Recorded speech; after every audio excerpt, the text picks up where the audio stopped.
Good evening, everyone, and welcome to Breaking the Silence, a conversation entirely dedicated to men's mental health and fatherhood. I'm your host, Gash, and thank you for joining us.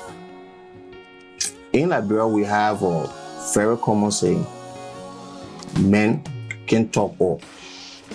For generations, many men have grown up believing that strength means staying silent, that asking for help is a sign of weakness, and that no matter how heavy the burden becomes, a man must carry it alone. But that belief has come at a great cost. It has led many men into depression, has contributed to anxiety, emotional trauma, broken families, and in some cases, even suicide. Many men suffer in silence because they were taught that speaking up is a sign of courage. It's not a sign of courage, but weakness. Today, we're here to challenge the narrative. Yes, men should cry. Yes, men should share the stories. Yes, men should ask for help when life becomes overwhelming. Because real strength isn't pretending everything is okay. Real strength is knowing when you need support. Before I introduce our guests, I would like to share a few important statistics that remind us why conversations matter and breaking the silence saves lives. Every year, more than 727,000 people die by suicide worldwide.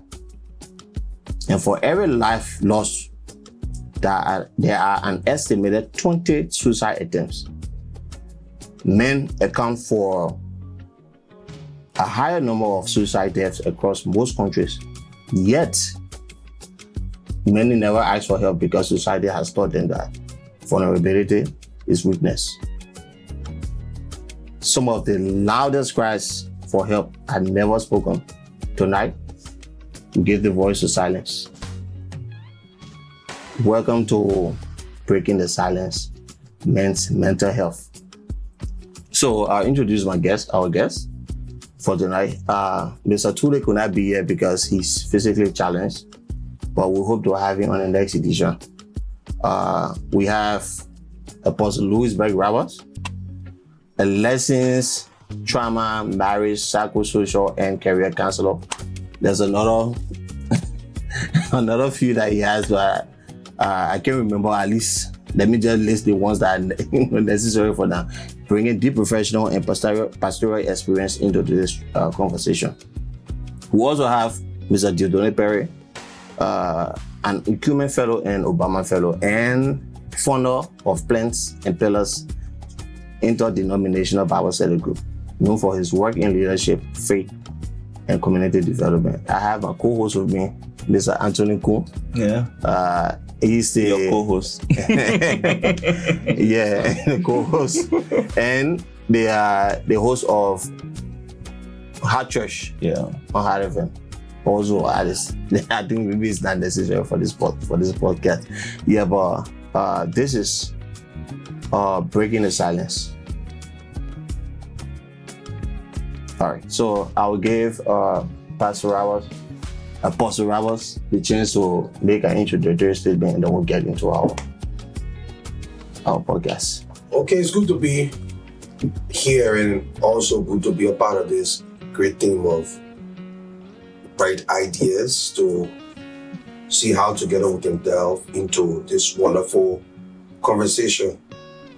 And just to say, I have also been having thoughts about men as a whole, because just around the Mother's Day celebration, I was scrolling through my phone and I came upon a podcast, and one guy said the worst holiday ever celebrated is Father's Day.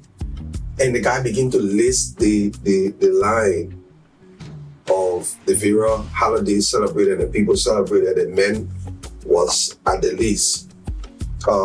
Just to know that show how much less of important people try to see us as men, yet they expect the best of us. So I'm glad to be here with the team tonight. to see how we can put our thoughts together and share well what can come your way to help you as a man, as a woman, or as somebody who is listening. Thank you. Theo? I'm really happy to be here. Thank you, Josh, for putting this together. We've been having conversations around this for a long time, behind the scenes. I'm really glad that we are bringing it to the forefront. I'm honored to be here with Apostle Roberts and Tony, people who are, known for what they're doing within the space that we're talking about. If I'm being honest, conversations like this one is belated because, man, we've been dying in silence for a long time. Right. And when we talk about it, we're angry, and nothing happens for Father's Day, for Men's Mental Health Month. Men's Mental Health Month greetings come from other men, not even from counterparts in our lives. And so I know the only way this conversation is going to become a conversation is when we have it ourselves. Yeah. And I'm really glad that, we're doing it. A lot of things are in the pipeline. I'm glad God has put it on Apostle Robert's heart to also think about men. I have been thinking about it. I have things on paper. You've been thinking about it. I'm sure Tony has been doing, so it's going to come out, eventually out of all of our tiredness. We'll just decide, we're putting it out there. So I'm really glad to be here. Thank you for having me. All right. So before we start, we'll take one statement from Tony, and then Tony can ask the first question on the list. Right. Statement. I'm actually, Gash and I have spoken about this. I think it all started around, we talk a lot about men's health, mental health, but more when he started working on the project, the song, and I want to say the song is an integral part of this conversation. Is I think it birthed the idea for this podcast. And tonight I just want to listen and understand a lot from especially all of you here. I want to ask questions that, like we're talking about vulnerability and everything, to say, man, as a man, I feel this. Those two words almost never go together. Right. So, I want to say, when you speak, I want to understand. I want to tell you, I don't understand this. What does this mean? Because I'm looking for ways to better my own life, my own mental health, and use my own vulnerability, for people to see and give them this safe space to indulge in sing. But tonight, I'm looking forward to tonight. Right. Yeah. So you take. Oh, the first question, and this question goes to all of us. What does it mean to be a man today? Today, because we've had. Has it actually changed? And I want us to touch that point also. Has it actually changed over time? What it is, what the meaning of a man, was over time? Has it actually changed? Anyone wants to start? Okay. I think the second question is my foundation to address the first question. Okay. In my younger dispensation, to be a man meant to be somebody responsible. Okay. But in your dispensation, to be a man means to impress. Oh. That's already deep. So, when I was taught on being a man, even though in the absence of my father, because he was dead, my spiritual father, in one short term, told me that to be a man means to be responsible. That is, carried out what duties that I assigned to you, the time it is supposed to be assigned, in the right way. And for the better part, that's how I live. But coming to this generation, I see it's somehow switched. That to be a man now means you need to impress, even if it will cost your life, even if it will cost you going to the extent of putting extra burden on you. You have to make an impression. You know, like you said, I, by the grace of God, do marriage counseling, and sometimes some of the couples I sit with, and I just get to realize that the expectation for the man was too high, that caused the foundation of the marriage to have a challenge. You meet a boy who just singing in church to rent a 250 US bedroom apartment per month. And he has to do his best to do it so he can prove that he is The man. a man. Just to realize the reality would have been he needed to just be responsible to provide a place of safety for him and his family. The same thing is even to just simply coming to him taking care of himself. Yeah. The expectation is so high that he will have to make an impression of trying to put on something that is far more expensive than what he can be able to afford. It even goes to the place of even the food that he eats.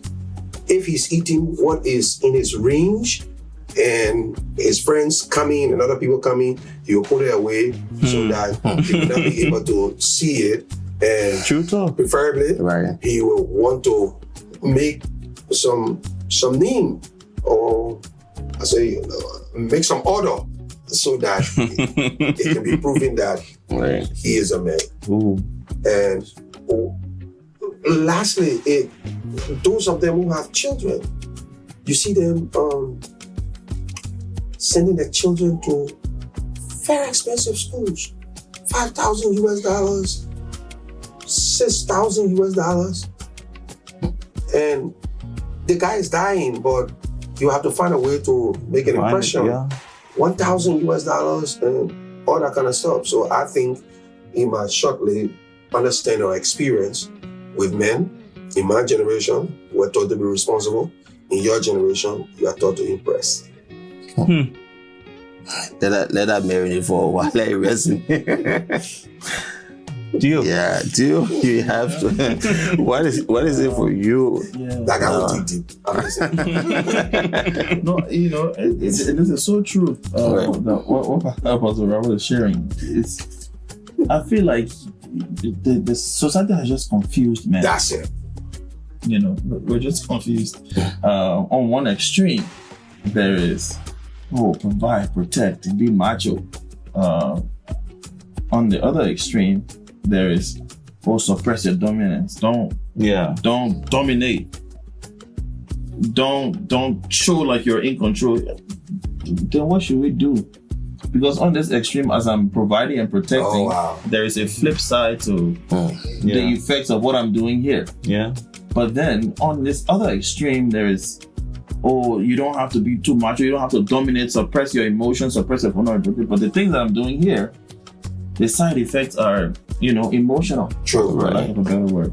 So if I don't show emotions, so I feel like there are two extremes, and somewhere in between those two extremes, if we really dig deep, that's where we can find what healthy masculinity is. Like just in between it. And if I would just like piggyback on what Apostle Robert shared is, I believe a man is supposed to be one with character. One with character, one who is responsible, and one who submits to the leadership of God. Right.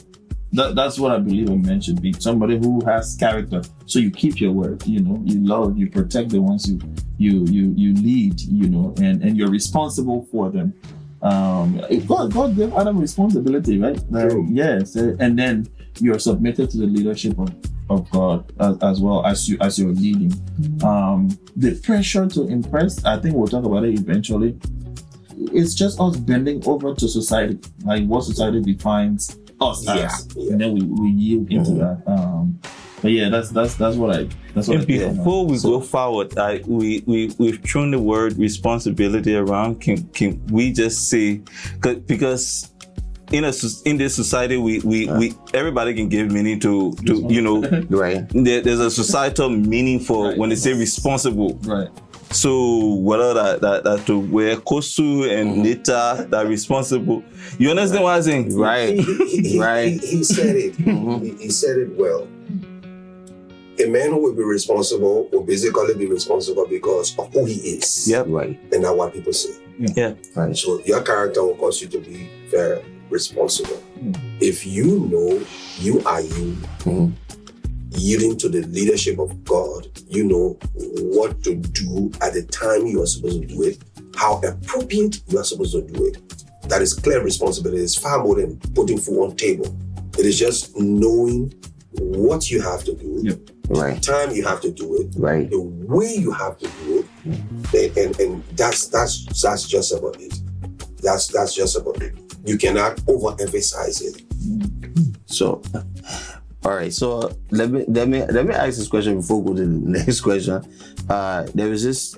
We talk about pressure that society put on us. And also pressure we put on ourselves. The self-imposed pressure that we put on ourselves. Yeah. There's this thing that people usually say that they're trying to achieve what their parents did not achieve at a certain age. Like, I want to achieve this at the age of 24. I want to build 2 houses. I want to achieve this. And I don't know.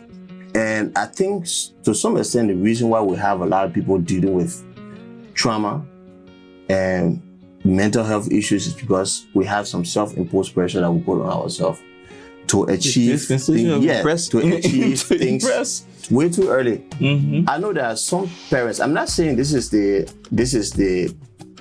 threshold, right? Parents achieve house. The first time they build house, some people build house at the age of 40. Some people build house at the age of 50. You got somebody who 24 who trying to build 2-bedroom house, and because that 2-bedroom house or that 1-bedroom say not finish it, he put a lot of pressure on himself, and he just depressed because he sort of completed roofing at a particular time, and it's not completed. He set his own. He just said, yeah. Yeah.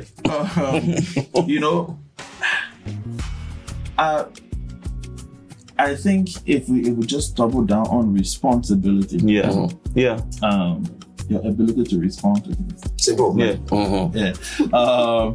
I don't have a problem with a young man building a house at 24 Right. if he is able to build a house. If he's able. Yeah.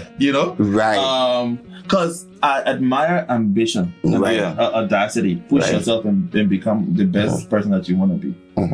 But don't do it at the detriment of don't do it and lose yourself in the process. It's okay to, a lot of people have started over. A lot of millionaires that we know, some of them made their first million in 50s and 60s. So Right. if you're working and you're earning, an honest wage, and you're able to now build a house at 24, that's amazing. Do that and will heal you. You're young and you're trying to change the narrative for your family. Right. However, if building a house at 24 means bending over backwards in more ways than one, Wow. then calm down, young man. Like, don't push yourself. Because if the pressure is self-induced, nobody is pushing you. You know? Yeah. But if the pressure is self-induced, then you might lose yourself and lose your character in that process. So I don't have a problem with you building a house at 24 as long as you're able. But don't push yourself to, okay, because somebody didn't, a friend of mine is building a house at 24, or my parents didn't build a house at 24, so I must do it at 24. We're all on different timelines, know, and if we trust God's plan for our life, it's gonna materialize. And I really think that, and as I let me just try to have it quiet now. But once a man is surrendered to God and he understands God's plan for his life, God's plan is gonna, be made manifest in his life. Right. So maybe your house is gonna come at 34. That's okay. You know, there are some people who never build houses. You know, Right. but I think it's okay to be ambitious, but don't be ambitious at the detriment of yourself. But can you speak to that before we go to the next question? You see, I love this guy. Why you brought this guy? He's a nice guy. The truth is, like you said, there's a very important role that mentors, counselors, pastors plays in the life of people. I'm not just going to the self-imposed challenge. I'm going to what motivated that challenge. You will pass your father.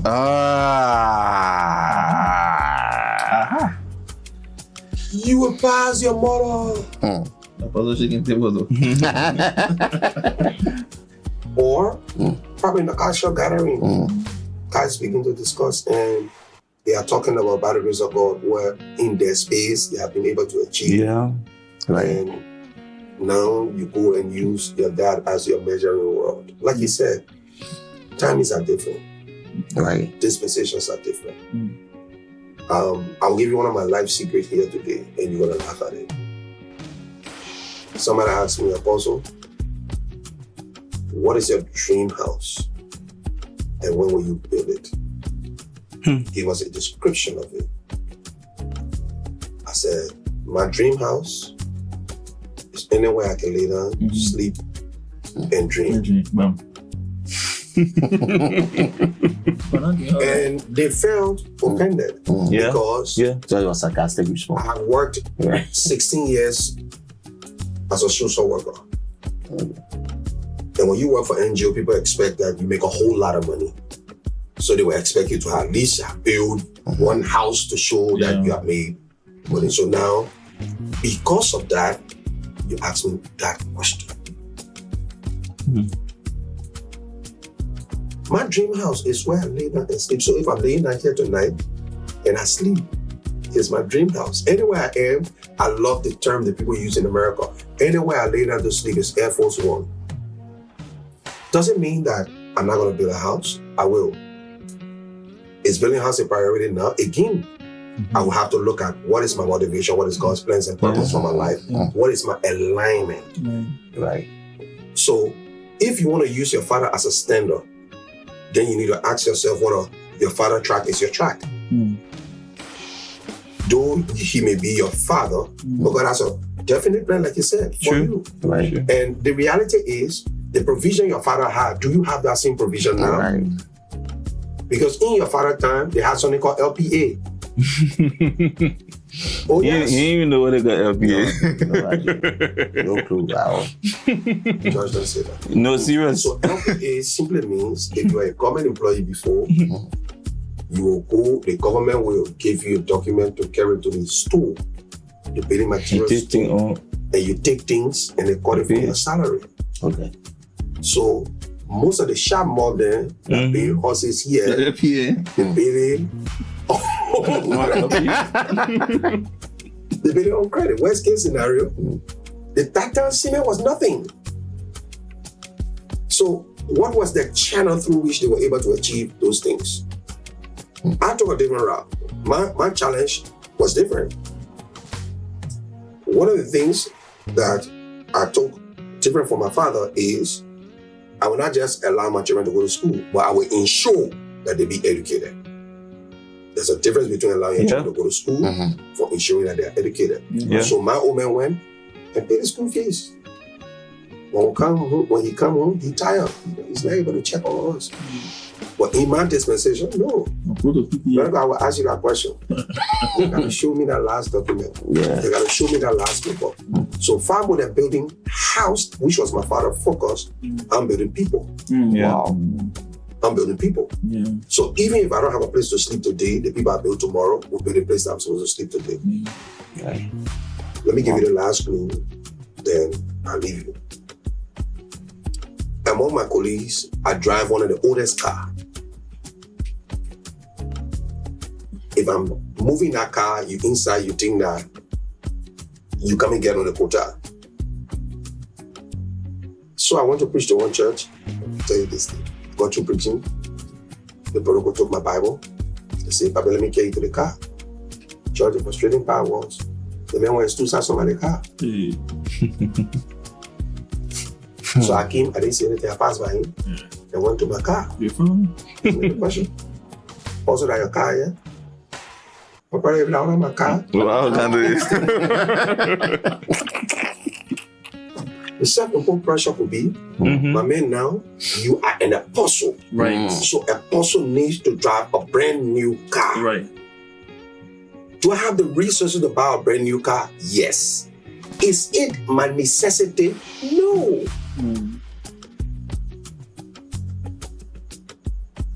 So again, people put those self-imposed pressure on them that will destroy their mental health. But I want to look at what is the cause.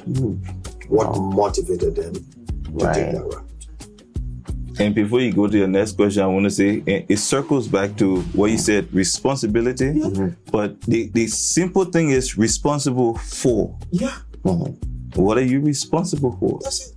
And you can't allow society to No, answer that question for you. You can't. No. Yes, you can't. Or else you just be because society's only mode now is to impress. Right. true. They say this is the dispensation for female men. Yes, feminine men. Yes. And but we don't want to go that deep because you already touched it. You seriously, you male characteristics should be repressed, and then they want to see this, they don't want to see this. Whose call it is? But again, like I said, it circles back to that. What are you responsible for? Right. Go ahead. So the next question is this: what pressures do men carry that people rarely see? That people rarely see. Rarely see. Oh, rarely. Really? Rarely. Yes.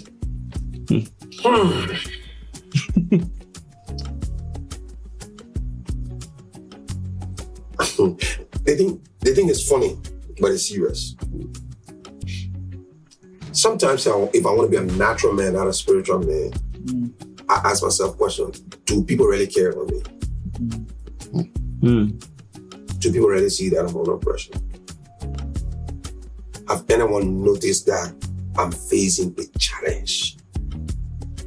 Does anyone see it? Because again, if no pressure is on my life, the pressure I carry every day is to be the strongest person in the room. That's a pressure I carry every day. I've been married 27 years. For 27 years, I will have to be the strongest thing to my wife, the strongest thing to my children, the strongest thing to the church. When I went to the professional circle, I had to be the strongest thing at the office. So being the strongest thing everywhere for me is the most intense pressure on a man, but I tell you the truth, people don't see it. Oh. People don't really notice it. They think that it's from a free space, again, of being responsible or trying to make sure things are done, but they don't understand the surrounding that it takes Right. a whole lot. Joe? That clever man guys only listen. Supposed to don't put me under pressure. But yeah, like I think we carry so much pressure, man. Like so much pressure, bro. In fact, just the pressure to look okay. Just showing up, and Apostle is saying, I have to be the strongest here and strongest here. Sometimes I am not strong. Like if I have to show up as the strongest here, sometimes I am not strong. Yeah. But I'm not allowed to show up as anything else but strong. Right. The pressure to hold that together, the pressure to navigate feeling weak or appearing strong. Yeah. It's a whole lot. Right. is, you know, yeah. So for men, just the pressure to look okay, the pressure Yeah. to have all the answers, you know, Right. that when you ask men in certain spaces, you know, they feel like they're not allowed. We feel like we're not allowed to say, I don't know, I don't understand that. You know, like it's just the Yeah. pressure to have the answers. You know, like what's happening to this? I have to have the answer. What's happening here? I have to figure it out. Right. What's happening? You know, also the pressure to succeed. Right. We gotta Pressure. The pressure to succeed. Man, when Yami and man, the grind continues. Oh, Right. the grind is on. Like, wow, Right. man, we gotta burn the midnight candle because there's you know, and I don't know. People never see this, but sometimes internally, like Apostle said, somebody just gotta ask, "Are you okay?" True. Yeah. You know, not. We don't care about your credentials now. We care about your soul. Are you Right. you okay? Are you okay? And at this current point, I only have men who do that, like try to see beyond the facade. Yeah. It's just my brother, so you know, it's Right. it's difficult to come from female counterparts. Like you just only a man will say, "But man, what's up?" A number of men say, Yeah. "You sure?" You sure? Yeah. You know. Right. Yeah, That's you right. sure? You know. Right. So yeah, there's just a lot of pressure to have it all together to succeed. You know, to have all the answers. Those are some of the silent pressures that men carry on our shoulders every day, showing up. Pressure to provide. Right. You know. So, yeah, Right. that's So just to add, you know, I don't care how tiny you are as a man, as a father. When somebody big be your son, that's it. You're not When you pressure. tell my papa, you gotta show up. I'll tell my papa. So there's that extra pressure to be the strong. They know you to be the strongest sure. person For who can sure. beat anybody because they not see you big boy in the house. They didn't see anybody beat you before. Yeah. I love that. Yeah. So there's that expectation that they know that I don't care how you beat my power beat. You know, so you expect it to be strong. Yeah. Even if you get flogged in front of your entire family, you honor that pressure to prove to your family that you can protect. Yeah. Yeah. So anything you want to add before we go to the next? I mean, it's Yeah. but again, why is it difficult for us to ask for help? It's the next question. Yeah. The thing is not us asking for help. It's what people perceive that even it makes it difficult for us to ask for help. Yeah. Even as men as you are, Tony, but as you were 20, you think, and also aiming for 20? If you are not sensitive to know that the thing is far more than they're asking, Yeah. Yeah. there is a need. Yeah. You try to drive it to the point of my personality, Yeah. what you have seen me, Yeah. what I've achieved, and such stuff like that. So it threatens us to even ask. So I would prefer walking when I know you will give me that done. I will put the gas in my car. I would prefer sitting down to my house, leave the car there, Yeah. walk to the road, get on a keke, and go, because I know what you have in your mind. So again, it comes to the impression Yeah. to me or error. Yeah. Right. So that would make me difficult to ask. I agree. Right. I agree. Do you have a deeper or something else to add? I agree. And the thing is so bad that Perception. even, Wow. even us, we say clergymen, you expect them to be spiritual enough to understand Right. what you're going through. You know, Right. so men go, you're not easy. What? You have made the worst mistake ever in your life. The first thing, you have made negative confession. They're never judging you for it. Yeah. You should get positive on the confession. You know, It is we when we had the show at the station at Dio, you spoke about safe space. Yes. And that this question actually drives me to that. Yeah. There's no safe. We perceive that there's no safe space. Is there a way we could create because you have to have it. You have to you have to have, somewhere you can be weak. You're allowed to be weak. Right. You're allowed to be vulnerable. Look, I have zero together right now. I don't understand myself. I'm just not myself. What you know me to be, I'm not. Right. Away from the leadership, away from everything, the responsibility, the expectations, you have to have that space where, Right. yeah, look at me. This is me. I don't feel like I am anything. You know what makes it difficult? When the person who you are supposed to have that space with, who, for me, I will hold it from my perspective, which is your wife, and you don't have that space. And the reason is simple. If you just express that vulnerable life, some will misunderstand you, but some of them, because of the love for you, will get broken even more than you explain that level of your life. Now you're responsible for that. Yeah. You see it? Oh, God. So, a marriage counselor said to me, he said, anything that will destroy your marriage, don't say it to your wife. I'm like, I'm a man of God. I'm supposed to be honest. Right. I'm supposed to be this. I'm supposed to be that. I'm supposed to be what I say is what I should live, and I'm supposed to hide anything. They repeated it to me. Anything that will destroy the marriage, don't say it to your wife. I asked why. He said, what you want? You want a marriage or you want a broken marriage? Tell me which one you want. I said, I want a marriage. Thank you. To save it, you gotta be very sensitive to what you see. Yeah. So let me cut it short.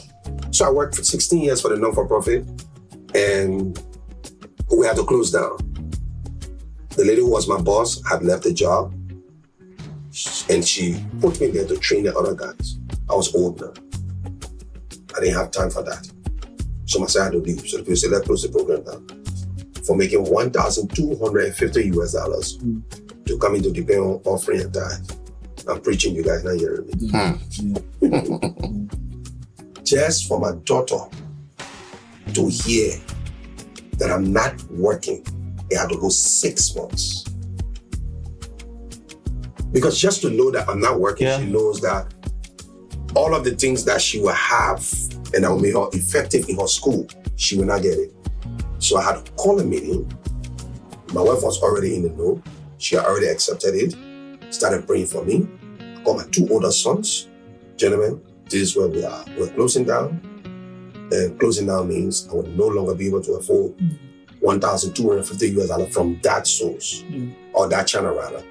Join me, let's pray that God will open other channel. So the next question was, how would I tell the 2 younger kids? And one of my sons said, don't make that mistake.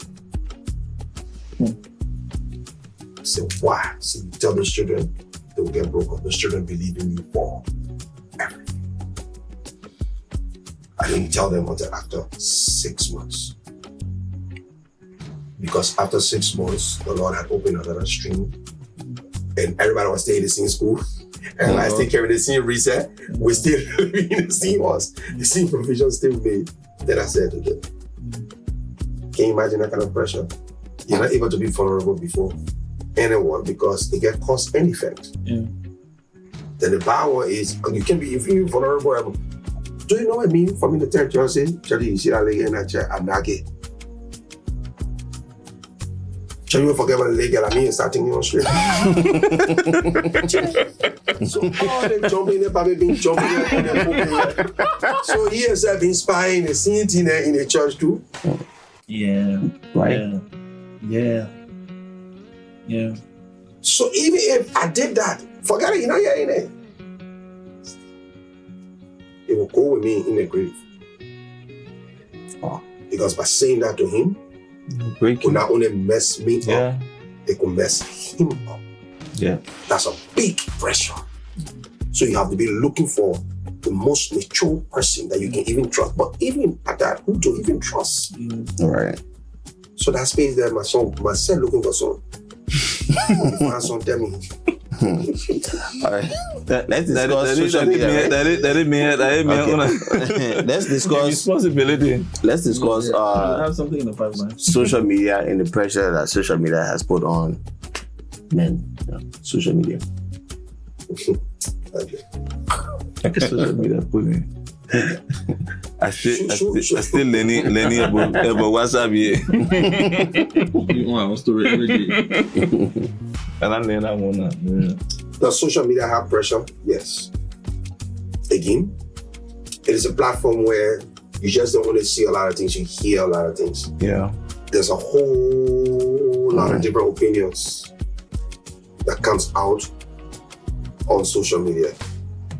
Again, if you're not mature, responsible enough to be able to go through them and know which ones are good for you, which ones you need to avoid, you come and get on another pressure.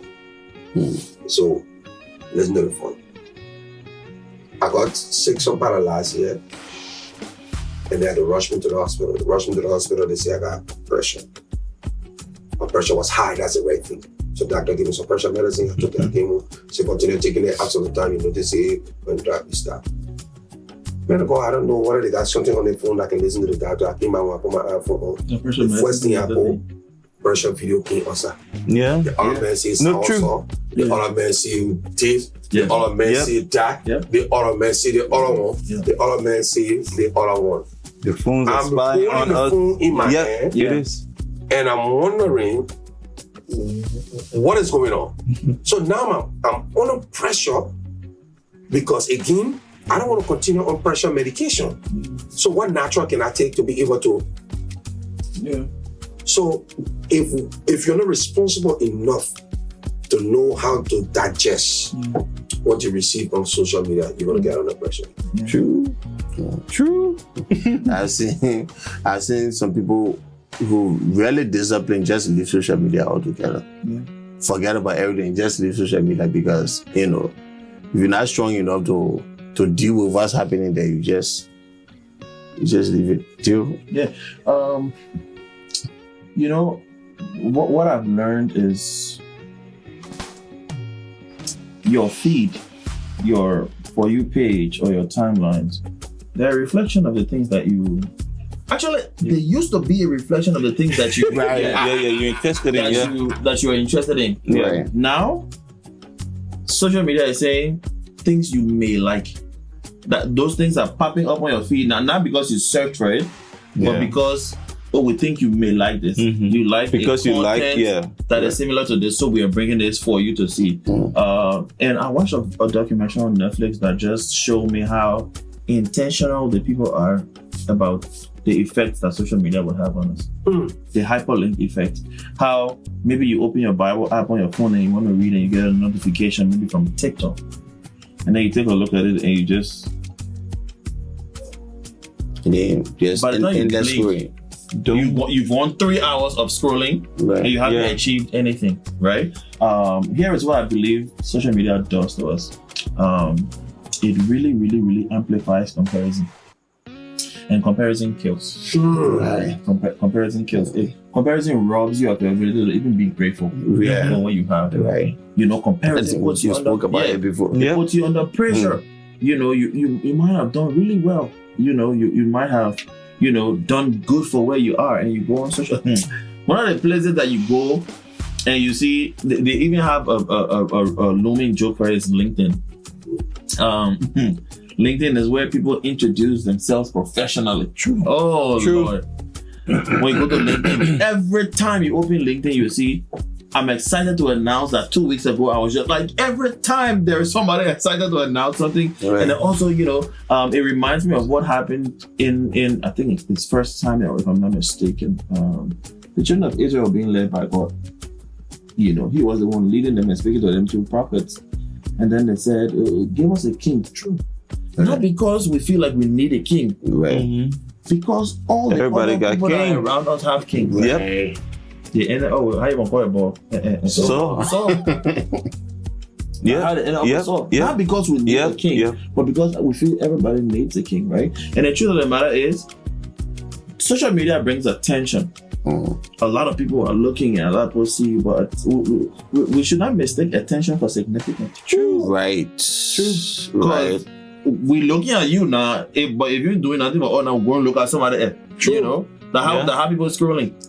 Someone said they got a lot of influencers who are not influencing. Exactly, right? You have the attention, but you don't really have significance in Right. certain areas. You can see an apostle or a pastor with he's not doing the crazy videos on social media, but he has a congregation of maybe 500 to 700 people, consistent people are showing up about it. They're not doing all of these things. Yeah. He's leading, people are growing, people are being discipled in the word, you know. But then you will see another flip side, content, Yeah. content and attention, but behind all of the content and behind all of the attention, there is no substance. You know, yeah. And so I think social media, we should do our best to detect what the algorithm feeds us now. Right. What you search for is what's going to show up in your feed.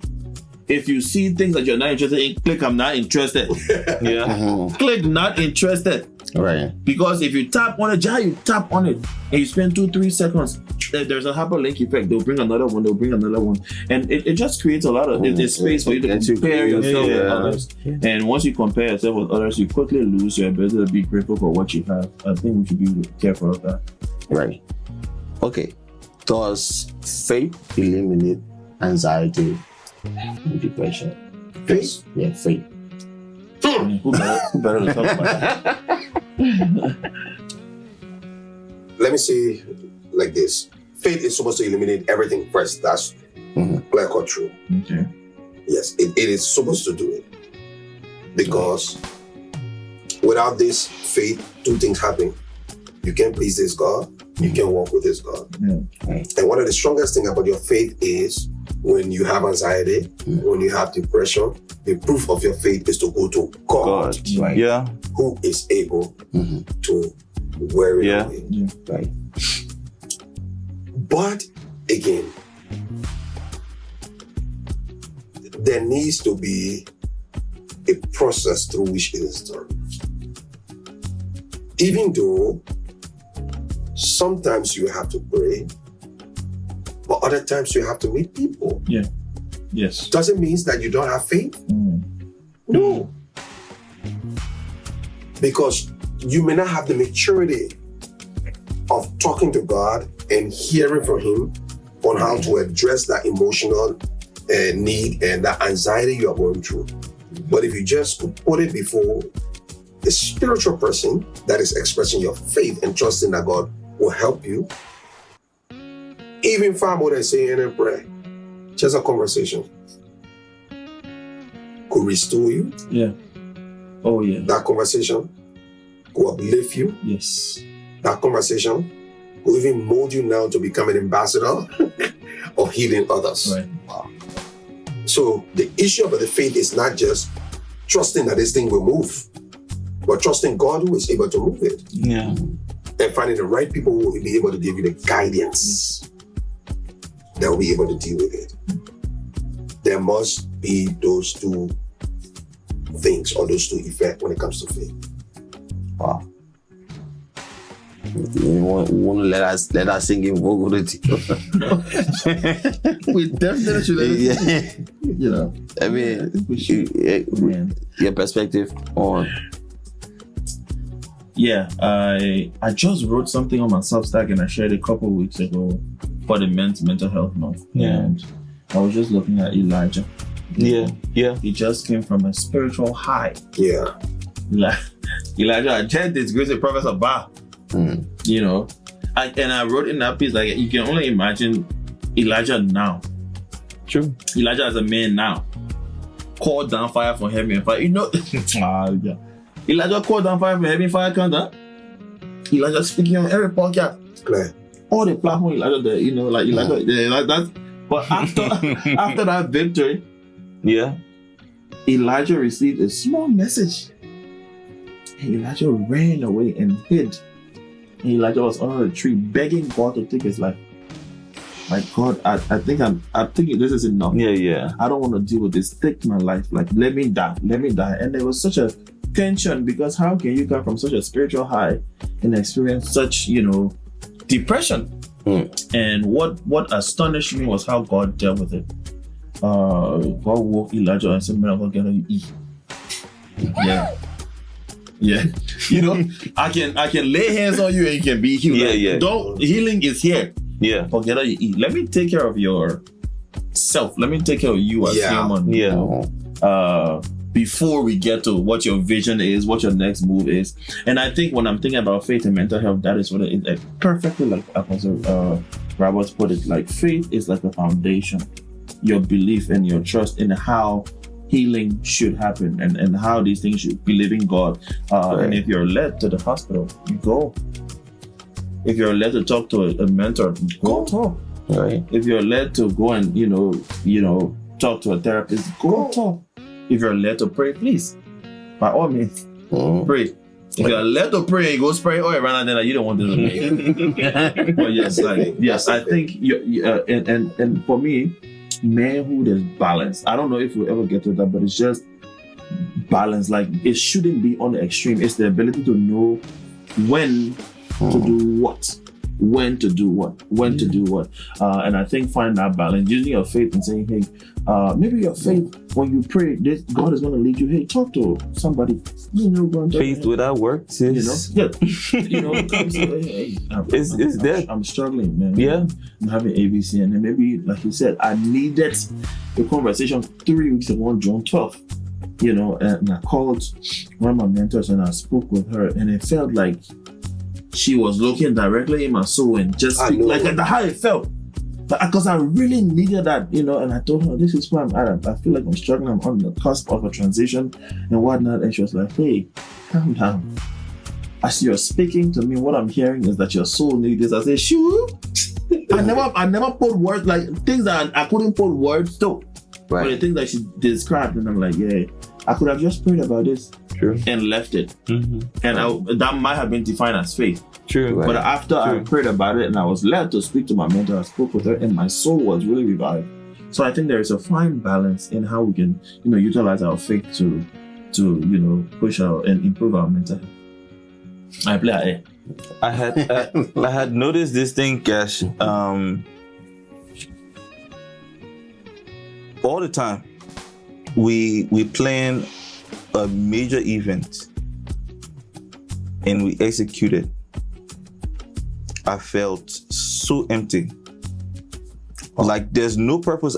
Honestly, every time I'd be like, something's wrong. Like I feel absolutely useless, or I just need, sometimes I just need to just be still in nothingness and just get revived and stuff like that. And I used to be like, what's wrong with this? Every time we complete a project, I just feel useless. And I think it was Pastor Clark too. He said, how much importance is placed on you when we have to prepare for these things. You gotta study, you gotta teach, you gotta do this, you gotta do this, you gotta do this. And then we concluded a program. You don't have you don't have to go study anymore. Nobody calling you. You're not in the middle of anything. And sometimes, like you're saying, that Substack you wrote, and that was the first thing that flashed to my mind. Mm-hmm. Like sometimes you just need for God to just take care of that part of your soul that just needs the rest. Like, okay, I'm still in you for this time. Right. We have another battle to fight. Yeah. No, you understand? The feeling is like, okay, this is done. What now? Yeah. What? Like it's a conclusion. Yeah. And if I can just add to that, I think we have to go back to where people get used to doing nothing. Yeah. And it's okay. It's okay. Like Sabbath, like there's a Sabbath for a reason. Yeah. Yeah. There's a Sabbath for a reason. We're always going. Yeah. We're always going. Right. And fellowship, one of the first things that they showed, one of the first concepts that we learned was the balcony and the dance floor. So when you're on the dance floor, you dancing. So you're not even ready to know what's happening in all the corners on that dance floor. No. You focus on your moves or whoever you're dancing with. But if you take the time to just like grab a cup of water, you walk upstairs and be on the balcony and look, you will see all kind of things on that dance floor. Right. You see that, oh, they got yeah. And you know, how is this? You will see chaos, you will see dysfunction, but you will see where, you know, but just because you took a time off, you know, yeah. we really have to get to a point where we were able to do nothing. Right now, we can't do that. Like, as soon as you sit down 2 minutes, Yeah. Right. 2 minutes, you know, like, we want to be busy, Right. but like just putting ourselves in the headspace of, hey, nothingness, I mean, stillness. You know, we have to get boring again. it's a funny question my brother asked, but I can't remember when was the last time we actually went out to look at the moon. Yeah. Put your phones on and everything. Yeah. You know, growing up, those are some of the moments we had where everybody go and sit outside, look at the stars and everything. We don't even observe nature anymore. I used to count stars thinking out. We don't observe nature anymore, and we have tech have taken a lot away from everything else. Yeah. So emotional strength. this next question is more like an oxymoron, but I think because we cannot change what people do. But let me just ask this: if you could change one thing about how society treats men, what would it be? If you could change one thing, The way they think about us. yeah. Now I say that the thing I will change. The way they think about us. Because the only thing I want for them to change, the way they perceive us. Yeah. I think society has the way they think about us is so unrealistic. Yeah. He says something and I love it. They want for us to be provided, they want for us to be protected, they want for us to be this. Then they turn around again, they say, "When I exercise dominion, when I..." Yeah. Then they come in the middle again and say, "All are equal." Yeah. Gentlemen, what you want or do. Right. So I think they need to change their perspective. And honestly, will they? I don't think so. I don't think so. Because every other year or two, there's going to be another study, there's going to be another research coming out, there's going to be another thing. Whoever thought would have gotten to this place of gender-based violence or gender equality or that thing were not back 60s, 70s, those things were not as. So every time there's going to be another study that's going to question us. Let me make you laugh. The first time I went to the US, I got out on the plane. I went straight to Dayton, Ohio, slept in Muncie, flew to Minnesota. When I got in the house, sat me down. If you want to enjoy this country on your vacation, respect animal, respect woman, and respect children.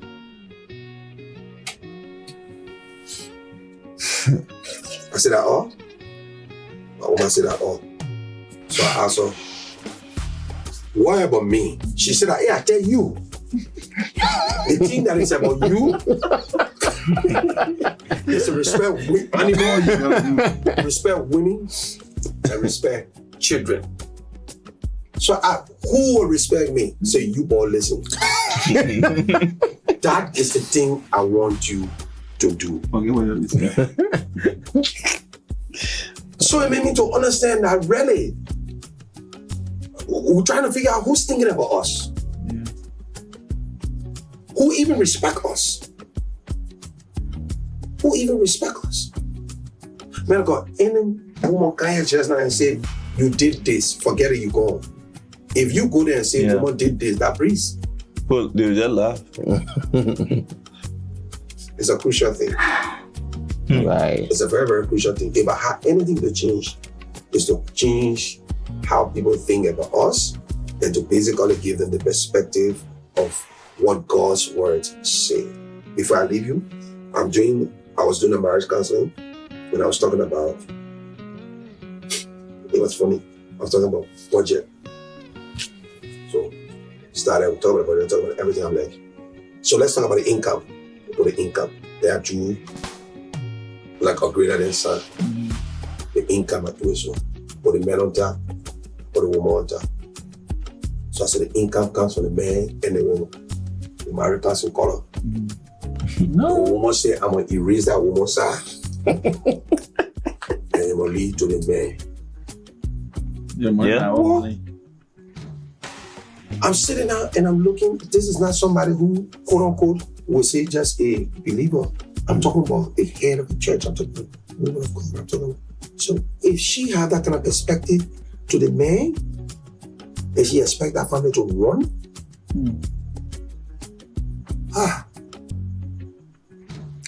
if not, so that thing happening to someone already right now. Now when you want to draw that income and say, man, I put it last. Yeah, I think that would be my thing. How I can. Yo, then I think society just needs to give men grace. Telling you, man. The grace they expect. You know, the same grace they expect. if they expect grace, give us grace. Right. I think, you know, like there should be healthier expectations on men. I don't have, you know, like, you know, leadership and, you know, responsibility. There should be some of those expectations, but just like you don't get it right all the time, a man might not get it right all the time, and that should be okay. You should be able to extend the type of grace to him like you would expect. And once we do that, I feel like we'll all come to an understanding. You know, like, you know, I get it. You know, how can we be better? You know, how can we do better? So give us grace, like we give you grace, or like you expect grace. You know, you know. I think we've talked about this before. Where you say, if you get married like young, will you take him? No, I will never think he has to change before he comes to me. Okay, but you working your he gotta accept people who are emo. Right. Okay. Yeah. Right. Only you guys. I shared something. I shared something with you the last time, and with him, I have a friend of mine, and she was just talking. I was asking, okay, what is the expectation for your husband? So he has to have a spiritual head. He has to have this. He should be a real man, like woman defining how real men are supposed to be. Right. Like been man before. Yeah. He should be a real man. He should do this. He should do this. He should do this. He should have something that I should be ambitious. You know, he should have an ambition that I should be a fan of. He should have this. And he should accept me with all my flaws. Bam. Wow. So you got this list, and you expect that kind of man on that list will not have a list. Yeah. You know, you know, to your question, I would say for me, if there's as you know, the general picture they have a man supposed to be this. You gotta know also in that general there, everybody's specific by themselves. They're individuals, you know, they're categories, and I ain't just talking about the female men, but no, I'm talking about, say you got people overachievers, you got just how you got different personalities. Yeah. Right. That's how we got it in men, and we got people on different spectrum. So we have to understand that, you know, this. Okay, I've seen this man, and this is what I know to be a man, or maybe this is my uncle. This is my, you understand? Yeah. Mm-hmm. For me, the major thing, the expectation that every person, or maybe what fits your definition for a man supposed to be, you gotta know how to spread it across. Because just how this man is providing for his family, and this other person is responsible to provide for his family, they will provide. Of course, they're providing, but they're providing on different levels. Yeah. Right. Yeah. So can we see? Because not all women are not the same. Right. Right. So why should all men? Okay, the man supposed to be. You should have this. You should have this. No. We all different, Right. and we'll all be at different places in our lives. Yeah. Right. So you can have ambition, and you there are people who will not meet that ambition, but you Right. can't have it. Right. So yeah, you take that expectation that this is what a man is. This is the full picture. If you got one thing or that, no, you don't fit. Try to be tough every day, because we're actually living to be tough every single day, not like once a week, every single minute. Yeah, even so now in our sleep, we were expected to be tough in our sleep. What's that message? One message you can give to someone? My simple message is, again, don't live by people's expectation. Know yourself and live to what you know about yourself. Live your abilities. Don't try to adapt abilities and capabilities that you don't have just because you want to be a man. Live your abilities. I know my strength, so it makes me to live as the man that I want to live, as I follow God's plan for my life. My last statement is, my tailor says to me, he says to the house, he said, any clothes you want a papi to change, don't let him wear it. Because if you put that clothes on him, there's nothing you can say to him to take it off. And when I say, how you notice that about my husband? I say, I was small boy there, I don't know being man of God. If I go in my closet, I say I'm wearing a t-shirt with black trousers with a shoe. Tell me that when I wear a black shoe before I wear it. If I wear it, forget it. The whole world talk, I'm not listening. It means I'm convicted. I'm convinced. It means I have studied. That's why I don't just wear clothes. I don't just do things. I take my time and study. My wife say you are overthinker. So when you see me, I wear my short trousers. Don't judge me by my trousers. You can get a long trousers. I get 100 years in my short trousers. Why are you looking for 20 in your long trousers? But I wore my short trousers because I decided it. Doesn't mean I don't take advice. I take advice. Doesn't mean I don't take counsel. I take counsel. But I make sure that my space is guided. I make sure my space is very guided. Over to you, Chief. Thank you. Gosh, it's been an interesting session. I think personally, I know this is what there's a calling for me to do, like spaces like this, particularly for men, and us laying the foundation for young boys to grow into. Because we don't have a lot of father figures. We don't have a lot.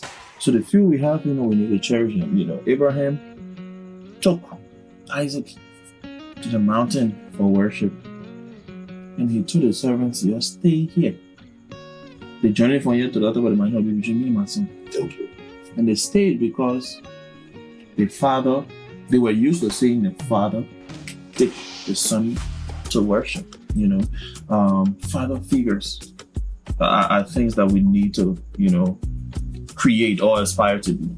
But in terms of final message, I think the greatest thing that we can achieve as men might not be, or will not be, and this is just my opinion, will not be the titles we get, or the amount of money in our bank account, or, the amount of accolades we have. I think the greatest achievement a man can have is the type of man that he becomes. Yeah. So my admonishment to men is become the kind of man that you want your daughter to marry. Right. Become the kind of man that people are safe around, your child is safe around, your family is safe around. Become the kind of man who, friends can rely on him, you keep your word. Become the kind of man who is able to ask for help when he needs help. Don't keep quiet until your pain becomes somebody else's burden. Because you might start bleeding on people who didn't cut the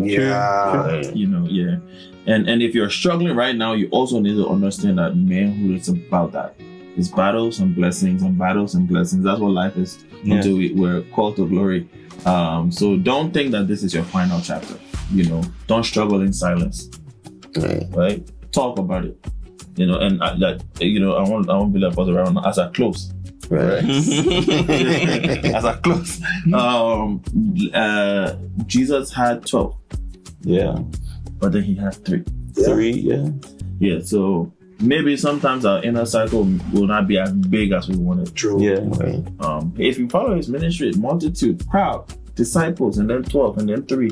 When you were on the cross, I'm going to join there. Clear. Yeah. So maybe Yeah. the closer you get to your purpose, the smaller the crowd becomes. But have the people around you who really care about you enough to tell you the truth, to speak to your soul, to ask you questions and just be there for you. Become the kind of man that does that, the kind of man that strikes the balance. Yeah, I was saying something the last time when we spoke. I think it was Sunday morning. Yeah. And I was sharing what Pastor Ginger shared in Life Church when he was talking about the paralyzed man that they had to break the roof, get through the roof for his, the miracle. And he dwelt more on the friends. The friends who were able to break the roof, like, okay, we'll try by all means to make sure they met you.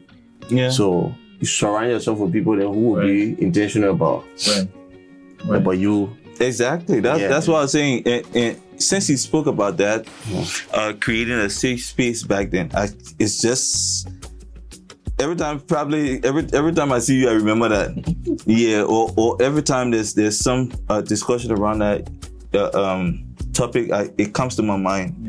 Create a safe space. If there's one person you can talk to, like Cash was telling me that one the last time. You see, if there's one person you can talk to, find them and talk to them. Yeah. Because you don't want it sitting on your chest. Yeah. No. You don't want it sitting on your chest. Yeah. Everything else. Sometimes it doesn't go away by you taking a long stroll or exercising. Sometimes you just need to let it off your chest. Okay. And yes, that's for me that safe space. And when you ask that the first question I asked you was, how do you? Yeah, you're very particular about it. Is it really? Yeah, but it is important. It is. Right. It is important. Right. Yeah. So this is how we come to an end of. Yeah, we have to put a hard stop on this one. A pause, because we will have a continuation of what we started here today. And we should talk about safety next time. Right. Men can talk, or I know what it should be something that we validate, or it's something I think Pastor Robert already answered that question. Men don't talk. Right, so thank you again for following, listening, and this is just the beginning of what we're starting, and we hope that we can have a full room of people where we can ask questions, just talk to somebody. Yeah. Stop trying to internalize everything. Yeah, now we at least we can see that not only people can get stroke now, people. Yeah. Young people experiencing pressure, they experiencing stroke, and it can be shocking to see a young man, like, what happened to you? Wish you, and that's just something somebody just internalized, trying to be strong. True. Or you thought, man, don't cry. So talk to somebody. Thank you again for watching, and we hope that you keep following. Yes.